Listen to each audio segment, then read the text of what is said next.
Morning, sports enthusiasts. Welcome to the premier broadcast of the Lexmo Parlay Report, the best guide you have when it comes to isolating today's sporting events that will enhance your bankroll. Tonight, 28 December 2013. And we're going to do something truly novel here at LPR, and that's cut through the typical BS of the handicapping shows we've all become far too familiar with. As a veteran sports bettor myself, I don't want to hear a lot of gobbledygook that has virtually nothing to do with putting money in my pocket. I want a bottom line assessment of the games which are all but certain to make me money. 3 days a week, LPR is going to give you that day's top 5 games which run the gamut of mainstream sports bookies typically accept bets on, along with a bit of exposition on why it made the list, how it will turn out, and the reason for our assessment. Let's get started. Game number 1. The Phoenix Coyotes will be annihilated by the Anaheim Ducks.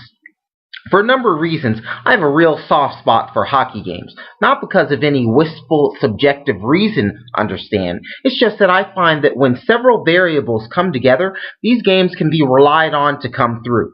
Phoenix's record coming into this fight is 19-10-8, substantially less impressive than the Ducks' 27-7-5 performance. Furthermore, there are myriad other considerations which make this game quite compelling.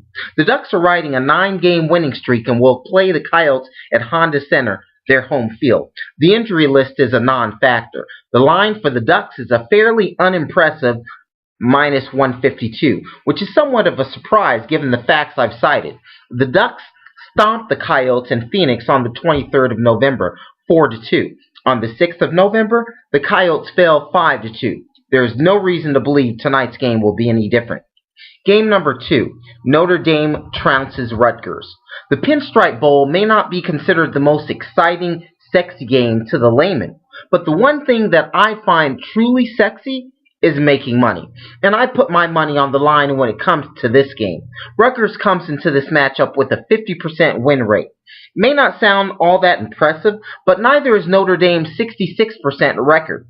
Yankee Stadium in the Bronx is neutral territory, so neither has much of a home team advantage, though I'd imagine those in attendance will be far more sympathetic to the Scarlet Knights than the Fighting Irish. These rivals have battled 4 times previously, and each time Rutgers has been at the short end of the stick. Don't expect that to change today. The line for this game is Notre Dame minus 14.5 points. Tommy Rees will definitely play a key role in their win tonight, but betting man that I am, I wouldn't bet my life that they'll win by such an amount. I'll go with Notre Dame as a money line bet. Game number 3. Syracuse edges out Villanova. Both teams are undefeated as yet this season. Trevor Cooney and C.J. Fair are a duo who have consistently overpowered Orange rivals with utter panache. Josh Hart and Javon Pinkston aren't exactly slouches, as they have made similar Wildcat contributions. I believe Syracuse will cover since they have the home court advantage, and their talent pool is somewhat more broad than the Wildcats. Game number 4. Kent State decisively routs the Cleveland Vikings. This is a gimme, since it appears that the Vegas bookies have fallen asleep at the helm on this one. If Anton Grady was playing alongside 6 of his clones, I would feel far less confident about a Kent State victory. Given that cloning isn't likely to play a factor in tonight's ball game, I'd say that the Vikings are in trouble. Never mind the fact that they were trounced by Kent State 72-55 in January.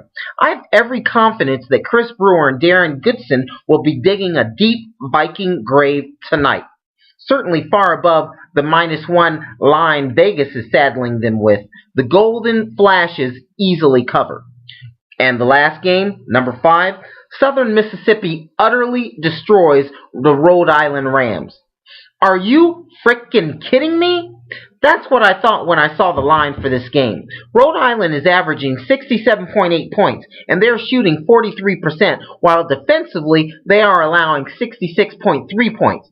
That largely explains their 7-5 track record this year. Meanwhile, the Golden Eagles or Southern Mississippi is averaging 73.4 points, and they're shooting 47.6 points, while defensively they're allowing 63.1 points, and their opponents are shooting 42.7%. Southern Mississippi could be a factor in Conference USA this season. In short, their 84% win rate is evidence enough that they are going to absolutely crush the opposition today. There you have it. 5 games, 3 sports, all winners. Depending on where you place your bets, LPR has just helped you make your car payment this month. Please drop me a line to tell me what you decided to spend your newfound fortune on. I'd love to hear all about it. We're starting this on a shoestring, so please don't laugh too hard at the lack of graphics, which will be gradually phased in as the success of our show reaches critical mass. Until next time, thanks for joining me here at the Lexmo Parlay Report.